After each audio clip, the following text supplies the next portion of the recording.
SpongeBob SquarePants is one of those media franchises that, well, simply put, at this point has experienced everything. From surprisingly good video games to massively successful movies, even a weirdly large variety of things for you to eat for some reason. But that doesn't matter because today, together, we're going to explore it all, taking a look at the fandom's best theories and mysteries. So let's start off with a lesser known history lesson about our good friend SpongeBob, with the first entry on our iceberg today, Bob the Sponge. Born August 21st, 1961, Steven Hillenburg's path to creating one of America's most successful animated series was somewhat of a weird one. Throughout high school, Hillenburg had dabbled with his passion for art through the creation of various sketches from time to time. And while this burning desire to create was always in the back of his mind, instead of pursuing a career as an artist fresh out of high school, Hillenburg instead chose to study science at Humboldt State University in Northern California, graduating in 1984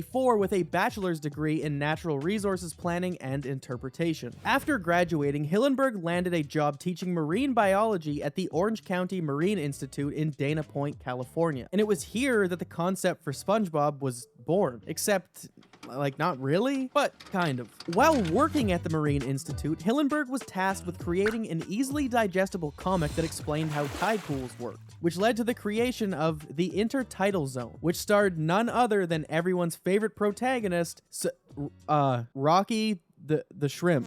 One of the most interesting parts of this comic was none other than Bob the Sponge. While not exactly carrying the same charisma that SpongeBob has, the Intertidal Zone was one of the key elements in Hillenburg's decision to make a career swap, as he felt like he could no longer contain his desire to create, leading him to take his first steps to a decision that would alter his life and ultimately the lives of millions by entering the CalArts Experimental Animation Program, where he would earn his master's degree in fine arts in 1992, producing several student films along the way such as Wormholes and Green Beret. However, while still attending CalArts, Hillenburg began his professional career as an animation artist for the CBS Saturday morning series Mother Goose and Grimm, before eventually joining the team behind Nickelodeon's series Rocko's Modern Life, eventually going on to become the creative director of this series. But while working on the last season of Rocko's Modern Life, Hillenburg had struck up a conversation with writer Martin Olson about successful shows and animated series. And while explaining to Olson that he didn't have many ideas he wanted to pursue at the time, Olson had brought up the earlier work of the Intertidal Zone and suggested that Hillenburg look no further, as this was the show that needed to be brought to life. When first pitching this idea to Nickelodeon, Hillenburg referred to the early concept of SpongeBob as Sponge Boy. Of course, being picked up by Nickelodeon before debuting in 1999, I think everyone at Nickelodeon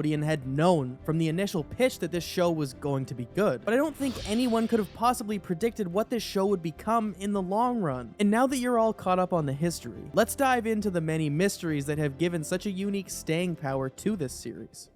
The unnerving SpongeBob song? Well, SpongeBob is known to have some haunting and I might even say mildly traumatizing scenes in it. Aside from Squidward's toenail incident, I would say that the second most widely discussed distressful event for SpongeBob fans is the outro song. Although sort of a polarizing topic online, with some finding it relaxing and others finding it torturous, the haunting feeling behind the SpongeBob outro is theorized to come from many different places by many different people. Now, the first and probably most obvious that I'd like to point out is our associative memories. When we heard these credits roll, that meant that our enjoyment was now coming to an abrupt end. For those of you that didn't grow up with a streaming service, for example, hearing this outro often meant that you would now have to return to reality after a period of enjoyment and escapism. Now, for a child, these negative feelings could come from things like a set bedtime as soon as the show ends, or for me, for example, I always dreaded hearing this song as a kid, because as soon as it rolled, I knew that I had to start getting ready for school. Now, the second idea for the negative feelings towards this outro song comes from the stark contrast between the show and the unexpected outro. The episode would lock you in with these like vibrant comedic adventures only to snap you back into reality with this sort of melancholic ukulele ukulele melody. And although I haven't really found anyone openly discussing this, I'd kind of like to point to the evolution of online culture here. The internet has a unique way of reinterpreting and recasting elements of our childhood in new and much darker lights, altering the way that certain generations interpret older content when they encounter it. A good example of this is something like how we see the younger generation interacting with things like N64 games. And while I can grasp how some of those could be eerie given the dated graphics and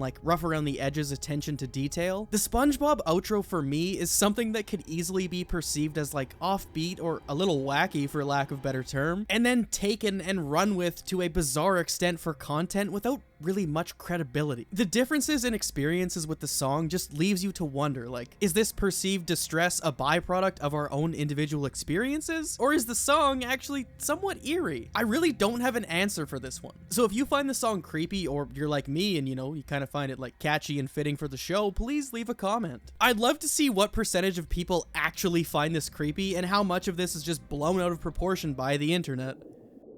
The 7 Sins theory. There is a long floating mystery surrounding the characters of SpongeBob that has haunted the internet for years. At its core, this theory suggests that every character in the show was inspired by one of the 7 deadly sins mentioned in the Bible. These, of course, being sloth, gluttony, pride, lust, greed, envy, and wrath. We'll save SpongeBob for last because this one gets really weird, so just bear with me here. The first link, and probably the easiest to make, would be linking Patrick to the sin of sloth. Sloth essentially meaning an extreme form of laziness and disdain towards responsibility or anything. And seeing as Patrick does hold the award for doing absolutely nothing longer than anyone else, this for Patrick though, of course, is never an issue. But from our perspective watching the show, we can constantly see the tempers of others flare around Patrick due to his lack of desire to do, well, yeah, anything. But maybe that constant temper flaring up is due to the sin of wrath. This sin standing for uncontrollable feelings of anger, rage, and even hatred. Emotions that we constantly see come to fruition more often than not whenever Squidward makes an appearance on the screen. Usually salty about someone or something, often spending his time daydreaming for a life of fame and fortune. Despite working to reach these goals and ultimately failing, Squidward has lost any sense of optimism in his life and fails to control his negative emotions both inside and out. But while Squidward wallows in self-pity, on the opposite side of the spectrum, there is another character who carries a god complex like no other, which leads us to the sin of pride. Many of Sandy's qualities could be looked on in a positive light, in my opinion. Sometimes. Her gleaming self-confidence and ability to push through adversity to succeed are qualities that I would call respectable in just about anyone I met. But the sin of pride, when looked at from a different perspective, raises some issues, as throughout the show, Sandy's pride and lack of self-awareness lead her and several other characters into harm's way. And while that competitive attitude is what gives Sandy her edge, when it comes to money, there is no character willing to stoop to lower levels than the crustacean Eugene himself, obviously being consumed by greed to quite a bizarre extent, valuing money more than anything else that enters his life, hurting the others surrounding him, selling SpongeBob's soul for 62 cents, charging his employees to breathe. And while Mr. Krabs constantly pushes others down to build himself up, the allure of his riches is something that other characters cannot seem to kick. And therefore, this leads us to pair up Plankton with the sin of envy. Aristotle had defined envy as pain at the sight of another's good fortune, a perfect summary for the way that we see Plankton's path in this show play out. While once best friends, the livelihoods of both Plankton and Mr. Krabs have panned out in very different ways. And that's not something Plankton allows himself to accept at any point. Rather than putting his effort into creating the best restaurant in town, Plankton instead chooses to cheat, lie, and steal. And our second last sin goes to none other than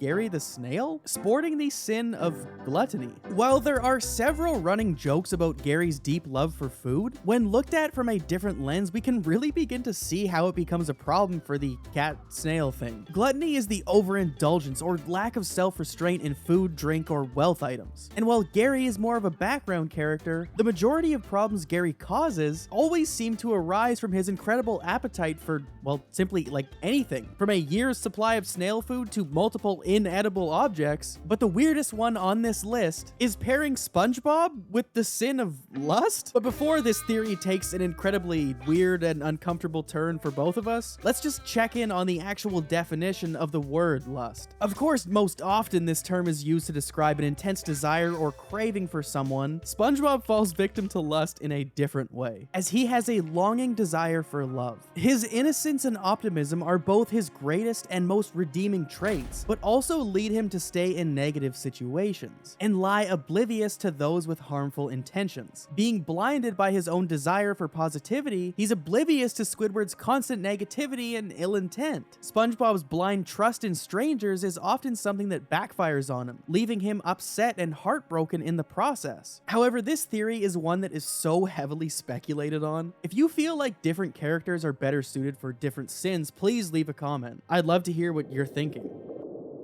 The Bob Spongee lawsuit. So now it's time to talk about everyone's second favorite sponge, Bob Spongee. Previously, we touched upon the humble beginnings of SpongeBob SquarePants, who first emerged in Hillenburg's comic The Intertidal Zone. There, he appeared as Bob the Sponge, a peculiar sea sponge sporting sunglasses, quite different from the beloved kitchen sponge that we know today. But a man named Troy Walker was so convinced that SpongeBob's origins were a fabrication that he took Viacom to court, asserting that he was the true creator of the character. Dating back to 1991, he had developed a comic strip featuring a talking kitchen sponge with arms and legs, which had been published in the Oakland Tribune newspaper through ads that Troy had placed, alongside a novelty doll that every fan of the comic strip had to get their hands on. Walker argued in court that SpongeBob had infringed on his intellectual property, and that his unemployed sponge deserved protection from such violations. Unfortunately for Walker, his case didn't stand up in court, like at all. First, it was determined that Bob Spongee lacked distinctiveness as a character, exhibiting no consistent design throughout the comic strip and the accompanying doll, sometimes being depicted with arms and legs, and other times being nothing more than a kitchen sponge with googly eyes. And it was ultimately this inconsistency that had undermined Walker's claims regarding Bob Spongee's protection. The most damning piece of evidence, however, came from Hillenburg himself, who presented proof of creating Bob the Sponge in the 1980s, years prior to the creation of Bob Spongee, leading this case to be thrown out of court and SpongeBob to remain employed. Jimmy Neutron's interruptions? Nickelodeon has a history of cross-promoting its TV shows through various different collaborations. Like there was Rugrats Go Wild, Nicktoons Unite. There was even that one weird PlayStation 2 iToy game where you had to like move a bowling ball with your face. These crossovers were usually fun, and a pretty rare occurrence as a viewer, so ultimately it served the network well, as catching an episode featuring characters from another show could potentially transform viewers into fans of both series. However, while most of these are well documented, one of the more peculiar SpongeBob crossover incidents involved an interruption by Jimmy Neutron. This event took place sometime between 2001 and 2002, during a week dubbed Jimmy Neutron Takes Over Nick. Throughout this week, Jimmy Neutron would unexpectedly interrupt several shows by swapping out the audio or video, all in an effort to promote the Boy Genius movie. Though many of these instances have now been uncovered, some of the crossover moments are still believed to be lost media, leaving fans searching for these elusive pieces of Nickelodeon history. Bikini Bottom Nuclear Testing Theory? The Bikini Bottom Nuclear Testing Theory is probably the most logical theory that can be found on this iceberg, and it all stems back to an Ask Reddit post from about 11 years ago, when posing the question, what fan theories have blown your mind with their devastating logic? A user going by the name of Catmaster had left a comments in regards to the name of Bikini Bottom, stating that the existence of SpongeBob and his strange friends are actually the result of radiation from nuclear arms testing performed on the Bikini Atoll in the late 40s and early 50s. And if this is your first time hearing the theory, it can be a little strange, but there are several aspects of the show that seem to lend themselves to this idea. So let's dive into some of the most damning pieces of evidence that we have. The most obvious being the characters themselves. The nuclear test could have caused mutations in the sea creatures living in the area, resulting in the anthropomorphic characters that we see in the show. But like, now again, it's a cartoon, I'm not trying to get too off track here. But given the influence of this radioactive evolution theory, this would suggest that the radiation has accelerated the evolution and intelligence of the inhabitants, allowing these characters to now boast human-like qualities, such as the ability to speak, think, and perform complex tasks, you know, like striving to master a musical instrument or building companion robots. Another interesting aspect to consider is the creature's geographic distribution. While Bikini Bottom is home to some bizarre creatures, I don't think I'm alone in saying Rock Bottom is home to much stranger things. Another user suggested that Rock Bottom could be a crater, which would explain why its inhabitants possessed a much stranger and more mutated look than those who reside in Bikini Bottom. The last piece of evidence stemming from the series would be the comparison that users have made between the unverified video claiming to depict the Baker test, which marked the first time a nuclear weapon was detonated underwater, and the explosion from Season 2's Dying for Pi. However, this theory is said to be debunked in an article written by Cracked in regards to this exact theory. However, the all-encompassing Bikini Bottom nuclear testing theory, like many others, has divided SpongeBob theorists. While some believe it to be true, more dedicated bobheads consistently disprove this theory using the show's lore. Bikini Bottom has a history predating nuclear testing with intelligent talking fish, but that doesn't mean crew members of the show haven't dabbled with introducing this theory into the canon universe of SpongeBob, as this theory was later touched on in Season 1, Episode 7B of The Patrick Star Show, where Patrick decides to time travel back to the 1940s and enters a nuclear testing zone, taking us back to a rather washed out and run down looking Bikini Bottom. The plot of this story essentially surrounds Patrick being exposed to, nuclear radiation and experiencing the kid-friendly effects that of course come with it. Now, with all that being said, does that mean that this theory is true at all? Despite the show's acknowledgement, I don't really know what to make of it. I wouldn't exactly say SpongeBob's antics necessarily adhere to any strict and straightforward rule of lore, and the handling of this fan theory is very consistent with that approach. And for exactly that reason, I think the majority of SpongeBob theories come from a place of exploration, sort of fitting puzzle pieces together between episodes. The Shanghai vote was never real? Shanghai is a memorable episode from SpongeBob SquarePants Season 2 that first aired in 2001. In this episode, SpongeBob, Patrick, and Squidward find themselves on the Flying Dutchman's ship after an anchor lands on SpongeBob's house. Once aboard, the Dutchman forces them to serve as his ghostly crew for all eternity. And for Squidward, that eternity doesn't last too long, as he's quickly thrown into the Fly of Despair due to his complaints. So with the updated crew, the Dutchman gives the two their first task: scare the residents of Bikini Bottom. But when they obviously fail to do so, he decides to eat them instead. Luckily, the duo overhears that the Dutchman can't eat without his dining sock, which they quickly steal. This leads the Dutchman to strike a deal. He'll grant them 3 wishes in exchange for that sock. The first 2 are quickly used up. Patrick wastes one immediately, and SpongeBob wishes for Squidward's safe return to the ship, leaving only 1 wish remaining between the 3 members of the crew. And that's how we got here. The obscure special event that shaped this episode seems to fall under most people's radars: SpongeBob's You Wish Spectacular. This time around, rather than an anchor crashing through SpongeBob's house, the special begins with a greeting from our trusted and surely not insane friend, Patchy. And in this meeting, he fills us in on exactly what's taking place. In this special event, Nickelodeon allowed their viewers to vote on the outcome of the story by choosing one of 3 different endings. The viewers could vote by calling a toll-free number or by visiting the Nickelodeon website. Each ending featured either SpongeBob, Patrick, or Squidward receiving that aforementioned wish. And to no one's surprise, the SpongeBob ending was chosen. Now, the reason this has earned itself an entry on the iceberg is due to the strong belief from many people that there was never truly an outcome in which SpongeBob lost the vote. And it makes a lot of sense to look at it from this perspective. And when researching, I was fully expecting this to be the case, but I was quite shocked to find out that it's not at all. The most damning piece of evidence that we have is that in South America, the Patrick ending was actually the one that was chosen and continues to appear on reruns. The team had actually prepared all 3 endings, including scenes from Patchy revealing the winner. It appears you didn't vote for Squidward! I don't blame you, I wouldn't have either. Now, with that being said, Nickelodeon did lean on the idea of SpongeBob winning the vote. I mean, after all, he is the main character, and that's why both the Squidward and Patrick ending don't have much direction aside from everybody getting eaten. But I still find it really cool that they actually had the full intention of committing to these voting results regardless of the outcome. The SpongeBob Bootleg. The SpongeBob Bootleg creepypasta is a fictional story surrounding this image here. Now, we'll get to its significance later, but first let's start at the beginning. One night, a group of 5 teenagers stumbled upon a VHS tape while rummaging around in a trash can within a mental institution. Upon viewing this tape, they found a heavily distorted episode of SpongeBob, with the original audio being replaced with like loud droning buzzes and like glitch noises. But aside from the incomprehensible jumbles of color, static, or just black screens, the group managed to secure this one singular image taken from a split-second frame of the episode. Now, after finding this tape, only 2 of the original group's 5 remained to tell the tale. 2 had committed unaliving, and according to the creepypasta wiki, 1 has since gone missing. However, it is said that those who stare at this image for long enough claim to have seen SpongeBob blink.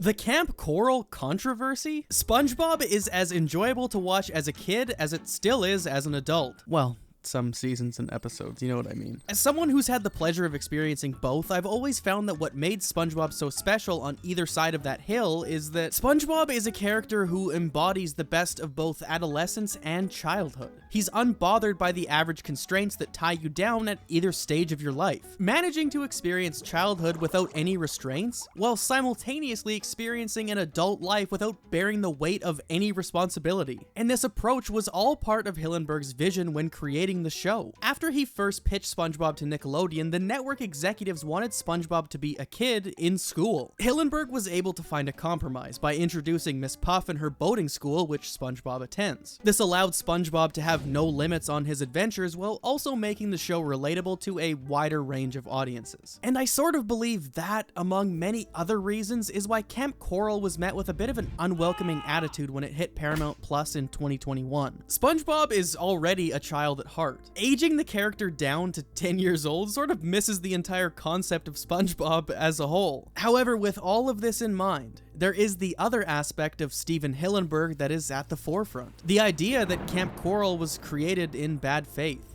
Hillenburg was known to be against the idea of creating a SpongeBob spin-off show. This is even something that Paul Tibbitt, the former showrunner for SpongeBob, had expressed on Twitter, stating that we all know full well that Steve would have hated this, labeling the show as nothing more than greed from executives. And while many piled onto the show for this reason, it was actually revealed by Vincent Waller that Hillenburg was well aware it was being developed. But sadly, as we all know, he didn't get to see the show completed. Now, awareness doesn't necessarily mean he was giddy about the show's existence. And at the point in his life battling with ALS, it's more likely that he had more important things going on. So I guess I'd love to know your take on the whole Camp Coral situation. Do you really think it's as bad as everyone has made it out to be? Krabby Patties made from crab? The secret ingredient in a Krabby Patty is the question that has haunted Plankton and even a plethora of fanfiction creators for like 2 damn decades now. But there is one unsettling theory that's made its rounds across the internet that by now you've probably heard. And of course, that is that the secret ingredient is none other than crab meat? And I mean, wait, think about it here. When looking at the Krusty Krab menu, the items aside from the main delicacy are all named after what they're made from. Now, okay, not concrete evidence, I get it, but solely going off that idea, it would make sense, right? Would anyone actually put it past Mr. Krabs to kill his own kind to turn a profit? I mean, looking around, aside from his own family himself, there aren't many other crabs around Bikini Bottom. But before we get too carried away with this theory, Nickelodeon has confirmed that the Krabby Patties do not contain any crab. Now, taking this one step further, Vincent Waller had said that Hillenburg freely revealed to the crew that there was no animal protein in the patty formula at all. And while there are many myths and mysteries surrounding the recipe, this is one that I honestly don't ever really want the answer for. Plaguefish? Plaguefish is a mysterious piece of alleged lost media, never making it beyond the cutting room floor, leaving fans wondering what might have been. Supposedly planned as the 7th episode of season 7, it's said to be stopped midway through production in 2009 because it was considered to be too controversial and violent for young viewers. So what was so bad about this episode? Well, Not much information is available, but one user shared a possible plot, stating that SpongeBob and Squidward attempted to clean up trash from the Krusty Krab, but in doing so, never actually put the trash in the dumpster. This mistake led to a terrible plague that affected everyone in Bikini Bottom. But keep in mind that this story comes from mysterious online sources, and the only place I found any information is the Lost Media Fandom Wiki. So it's probably a good idea to take this story with a grain of salt, as we can't really be sure if it's true or not. Skin theory. This hilarious but also intriguing concept was brought to light from an in-depth YouTube video created by the equally mysterious Doug Woolover. And while I don't intend to replace the experience of watching the video itself, I actually highly recommend doing so, I do want to delve into the essence of this theory, as it has undoubtedly become one of the biggest in the SpongeBob fandom. And while satire at its core, maybe? You might be wondering what exactly the skin theory is referring to, and Doug defines it as follows. The metatextual analysis of SpongeBob SquarePants, which recognizes and explores the significance of glaring thematic references to sea creatures who knowingly wear, remove, and exchange various forms of costumes, disguises, and skins in Bikini Bottom. In essence, this theory zeroes in on the instances throughout SpongeBob where characters shed their skin, don costumes of other fish or characters, or even inhabit the bodies of others, particularly emphasizing the seasons which were written and supervised by Hillenburg. And while the video spans over an hour, the bulk of the theory centers around the astonishing number of occurrences featuring these bizarre scenes. Like seriously, why is there that many? From here, after your introduction to the many happenings, the skin theory further branches into 3 subcategories: the ritual aspect, the mass psychosis element, and the costumed human hypothesis. Now, let's dive into each of these captivating ideas.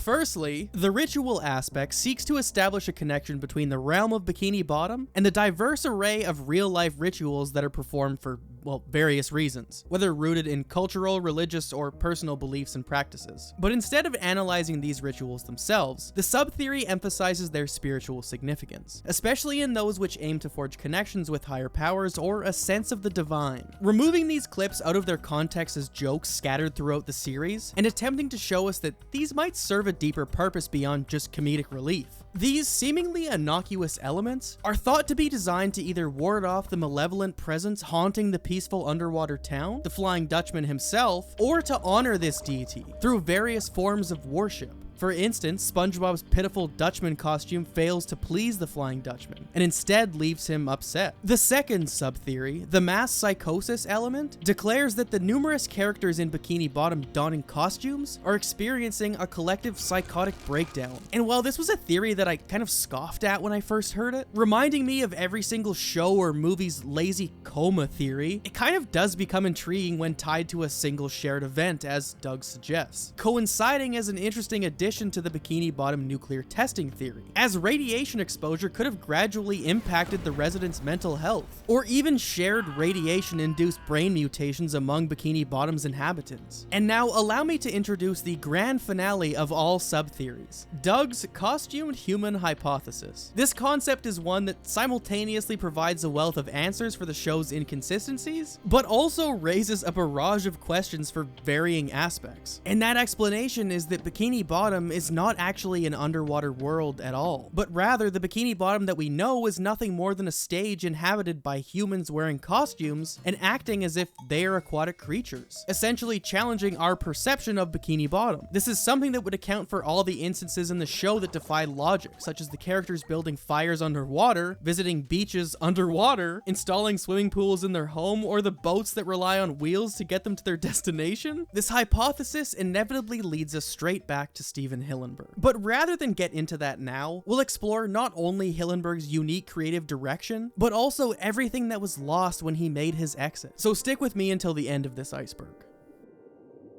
The SpongeBob MMO? SpongeBob Town, also known as SpongeBob SquarePants Online, was a game developed by Blue Art Global and published by Giga Media Limited, in collaboration with Nickelodeon. Announced on June 9th, 2010, this game was in development between 2011 and 2012, with a release scheduled for 2013. The game's plot, which was once available on Blue Art's website before its closure, involved players entering the ruined city of Plankton after a massive explosion. Seeing an opportunity for profit, Mr. Krabs assembles a team and launches a construction business to rebuild this town. This MMO was aiming to provide a social platform similar to other early 2010 internet games. Players could interact and play various games together. You know, something similar to like Club Penguin or Toontown, but perhaps more advanced. This game was supposed to offer character customization options, city building elements, a strong focus on racing for some reason. But after this technical test, the game's development came to an abrupt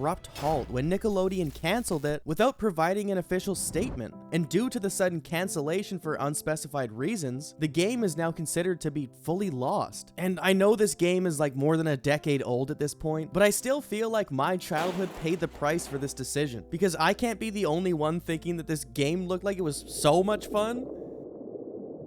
The Lost Baseball Short? This mystery originates from a Lost Media wiki post by user SoupNerd and was further popularized by YouTuber L Supersonic Q. SoupNerd's post recounts a family trip in the year 2005, during which they attended a baseball game. It's still unclear whether it was MLB or a minor league game, but while at the game, an animation played on the big screen. Unsurprisingly, details on this animation are not easy to come by. The search begins with only a few key details, and those details are Texas, baseball, and SpongeBob. Although it could be some kind of knockoff animation, the collaboration history between Nickelodeon and the MLB makes it more likely that this was actually an officially licensed animation, you know, like designed to keep the crowd entertained between innings. But the big question that remained is, where did this animation appear? In the case that this was a small animation team creating something low budget for a brief moment on screen, it's more likely that it would take place at a minor league game, as the MLB would be a lot less likely to actually run the risk of showcasing something unlicensed. But thanks to a photo posted by SoupNerd at a later date, the Lost Media wiki community managed to narrow down the possible locations to 2 stadiums: the Texas Airhog Stadium in Grand Prairie, Texas, or Dr. Pepper Ballpark in Frisco, Texas. Now, despite multiple YouTubers and Lost Media wiki users attempting to contact crew members of the original show, this mystery remains unsolved to this day. The last message on the forum was posted June 23rd, 2023. If you have any information that could help uncover this weird Lost baseball short, please leave a comment. More than anything, I kind of just want to see it myself.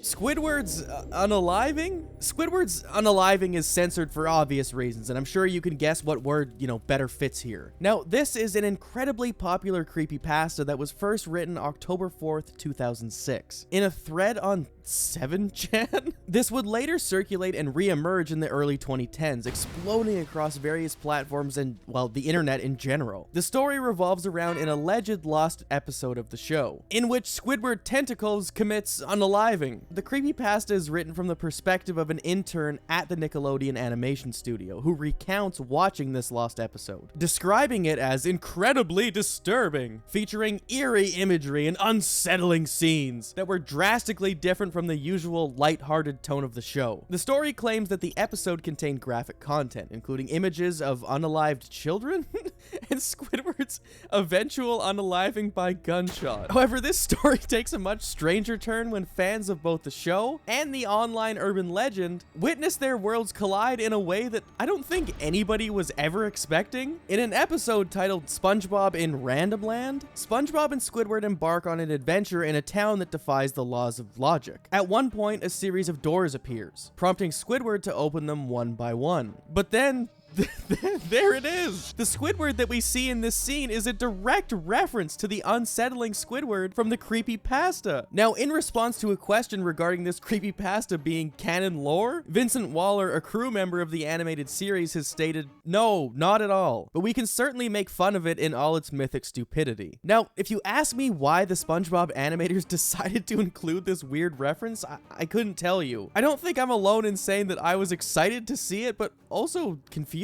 While the show has existed for so long, its original audience has undoubtedly aged. The show is definitely still primarily aimed at a younger audience. Choosing to highlight such a dark story seemed like a bit of a surprise. However, with this link clearly being made back to the creepypasta itself, due to a standards and practices issue, the scene featuring Red Mist Squidward has now been censored, having the clip replaced with a short animation of baby Squidward, which is somehow worse.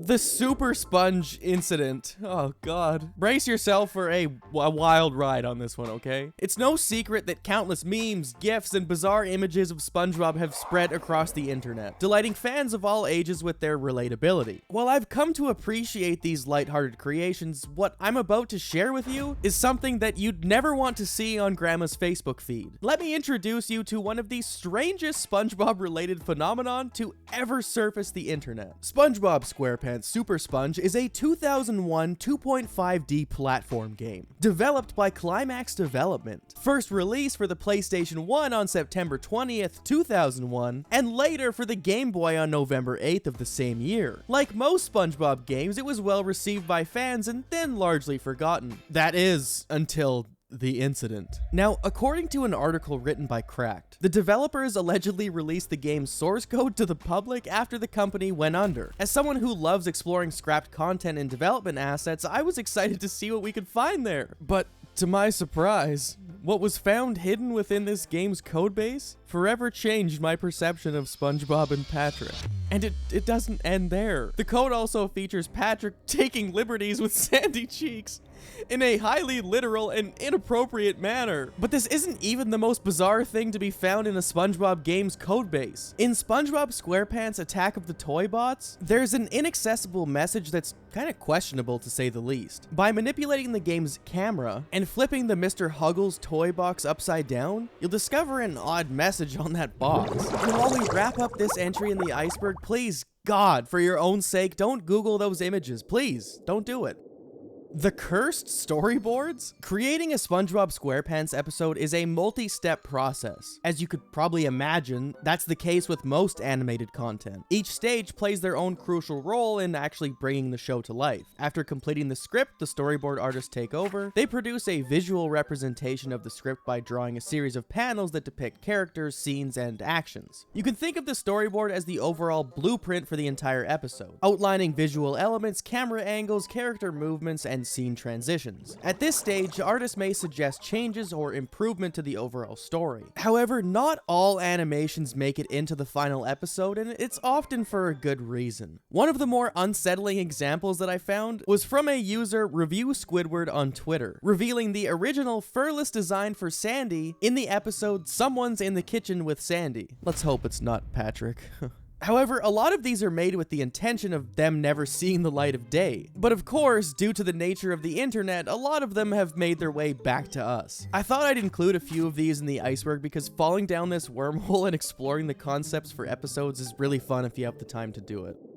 Yummer? SpongeBob Saves the Day is a browser-based point-and-click puzzle game that probably would have remained off the radars of SpongeBob fans alike if it hadn't been for some really strange discoveries that were made within this game's codebase. While a group of bobheads were dissecting this game, they noticed a set of sprite sheets that were just outside of the game's viewable area. And when they reached the sheet associated with the Krusty Krab, this horrifying character with a hyper-realistic mouth and popping eyes appeared among the other stored objects within the environment. And after traumatizing the entire community, a developer from 7.2 had come forward and confirmed that Yummer was created a little over a decade ago as a testing model. Now, in addition to Yummer's unsettling appearance, the developers also wanted to test what Yummer would look like peeking around a pole behind either Mrs. Puff or Mr. Krabs. And after doing so, forgot to remove Yummer from the codebase, leaving the character to haunt us years later.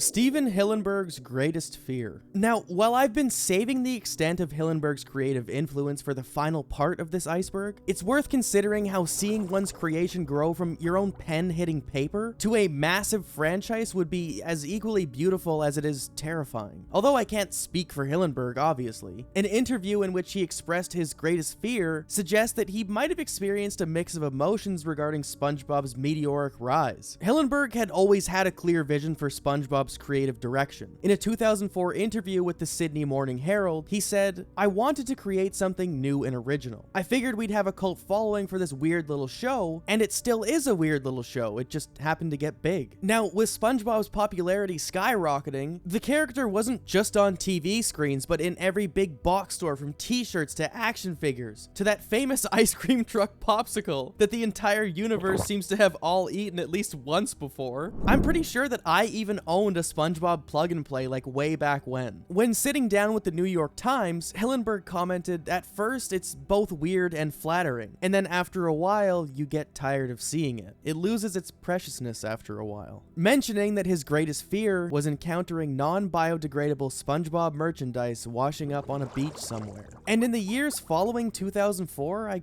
kind of always wondered if Hillenburg might have felt somewhat haunted by his own creation. Not out of disdain or hatred for what he had created, but rather due to the overwhelming nature of its success. Patchy's well-being? You remember Patchy, right? That eccentric SpongeBob-obsessed freak? I mean, character who occasionally appears throughout the series. Although never a main character, Patchy has found his way onto this iceberg. I mean, after all, he is the president of the SpongeBob fan club, a role he's dedicated decades of his life to. Patchy would often appear in special episodes, hosting the show or engaging with the audience in like some sort of amusing cutaway. But this entry isn't about his unwavering love for SpongeBob, but rather something far more concerning: his mental stability. Although Patchy claims to be a pirate, he lacks the traits associated with such a character. As Tom Kenny describes it, who certainly isn't Patchy, Patchy spends his days consumed by SpongeBob, while constantly being belittled by his marionette friend, Potty. Now, the question of Patchy's mental stability arises when we examine his alleged interactions with SpongeBob and this evolving one-sided relationship. Patchy's ultimate desire is to meet SpongeBob, but his attempts only result in increasing frustration and pain. SpongeBob betrayed us! From throwing a party hoping for SpongeBob's attendance, to embarking on an adventure in search of lost episodes, Patchy continually experiences disappointment, which leads him to have a complete meltdown right in front of us as the viewer. And as we can see, these interactions start to become less about what's taking place in the real world and begin to take place within the walls of Patchy's own mind. He even hallucinates encounters with SpongeBob, such as entering the world of Bikini Bottom to wish him a happy birthday. The only time we see the characters genuinely interact is during the Christmas special. This is something that not only contradicts this entire theory, but also the word of the cast and crew. Yeah, being Patchy is always an adventure. And what's it like including him in the stories with writers and board artists when you're writing it? Does it differ at all from SpongeBob, or is the approach pretty similar? Do you write traditional scripts? Well, they can never meet, right? Well, yeah, they can never meet. There's a lot of rules in SpongeBob which are there for a reason, which I think is part of the success in a way. Which in itself is very strange and has led a lot of bobheads to question the legitimacy of this appearance. While some believe Patchy to be mentally unwell from the very beginning of the series, the way I see it is that Patchy was driven this way by his own one-sided obsession that at its core ultimately doomed him to be trapped in a never-ending cycle of a toxic parasocial relationship with SpongeBob. For a much deeper exploration of this theory with a great unique twist, I highly recommend Alex Bale's video, The Time-Traveling Ghost Pirate Theory. SpongeBob's rampage? At first glance, SpongeBob may seem like the least harmful character in all of Bikini Bottom. However, a closer examination reveals that SpongeBob's thirst for violence is a recurring theme subtly referenced throughout the entire series. This observation began with a small online group attempting to tally up the alleged kill count in the show. A July 2022 article from the Digital Fix reported that a total of 879 fish had met their demise in this series, with an additional 130 perishing in the animated movies spanning the franchise, resulting in a grand total of 1,027 casualties. Now, how many SpongeBob is responsible for probably remains a mystery that I don't think I'm going to try and solve today at least. But that doesn't mean that we can't take a look at a few of the instances in which SpongeBob's reckless acts took the center stage. In the season 4 episode Miss Puff, You're Fired, we meet Sergeant Roderick. After Mrs. Puff is fired due to her high record of failing students at her driving school, despite SpongeBob being the only student to fail, the only problem is that he managed to fail 1,258,056 times. However, following intense training with Roderick, SpongeBob takes his final exam, driving recklessly once again. again. And when Roderick instructs SpongeBob to use the brakes, he removes them instead. Now, in a desperate attempt to stop this vehicle, Roderick jumps in front of it, only to be run over and never to appear in a SpongeBob episode since, leading us to assume the worst. And while that's just one single example, probably the most referred to that I've found online comes from Season 1's Sandy's Rocket, where Sandy mentions SpongeBob's whirlybird mishap before pointing to an area filled with gravestones. And while 1,025 more deaths could be discussed here, we'll just leave it at that for now. But I do encourage you to drop a comment if you're aware of any more of these horrific events caused by SpongeBob. The lost nature of SpongeBob. Fear is often found somewhere between the familiar and the unknown. Like, take a look at characters that are half human and half monster, or scenes that blend reality with animation. These are often unsettling. Now, SpongeBob's a prime example for mixing these elements. A scene could start with a very ordinary image, only to morph into something completely grotesque, such as a decaying burger or an uncomfortable close-up that you'd rather not see. The show's tactic was to draw you in with these lovable characters like SpongeBob, and then startle you with these insane transformations. The principle of toggling between opposites wasn't limited to just these scenes, but it spanned the entire show. The Chum Bucket, without a doubt, is the opposite of the Krusty Krab. Recurring themes like doubles and evil twins embodied by characters like Robot Krabs or Squilliam Fancy Sin were kind of common. Despite its bright underwater backdrop, the show often incorporated elements of eeriness. But rather than just outright scaring its viewers, SpongeBob stirred up this uncanny sadness that complemented the story with it. And as we reflect on the immense popularity, despite all the controversy that it sparked among parents, this was a show that deeply connected with its viewers. And while the show didn't lower my IQ or affect my mental function, well, it might have. It gave me permission to be the crazy kid that I was. And while the show has obviously carried on for years and years, breaking into spin-offs and movies, I don't believe that the show ever came close to the seasons that Hillenburg was a part of. As when he left, he took an aspect of SpongeBob with him that I don't think we'll ever get back. And with that being said, as this video comes to an end, I'd like to say thank you to Steven Hillenburg for sharing this gift with us while you were still here.